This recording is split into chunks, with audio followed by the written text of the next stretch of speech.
고위공직자 범죄수사처가 김학의 전 법무부 차관의 불법 출국 금지 의혹과 관련된 검사들의 사건을 검찰로부터 넘겨받았었는데요. 공수처 첫 수사가 되는 거 아니냐는 관심이 많았는데 공수처가 이 사건을 다시 검찰에 돌려보내기로 했습니다. 수사에 착수할 만한 현실적 여건이 아직 안 된다는 이유입니다. 이재희 기자가 보도합니다.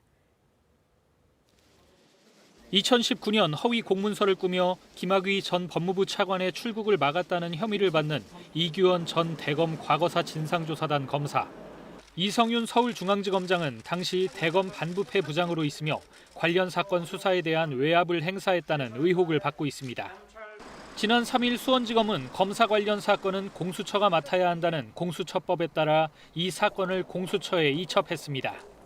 일주일 넘게 사건을 검토해온 공수처는 사건을 다시 검찰에 이첩하기로 결론 내렸습니다. 공수처는 검사의 범죄 혐의는 공수처가 직접 수사하는 게 원칙이라고 밝혔습니다.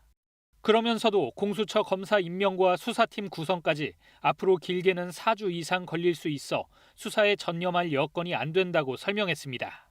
지금 현실적으로 본격적으로 수사할 수 없는 입장이기 때문에 검찰 수사팀에서 수사를 계속하도록 하는 게 수사 공백 없이 그게 옳겠다는 결정을 하게 된 것입니다.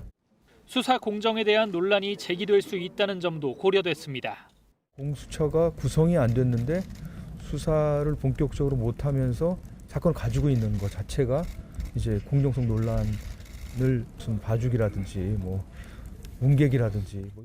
김진욱 공수처장은 다만 공수처 수사팀 구성을 마치면 사건을 다시 가져올 수도 있다고 밝혔습니다.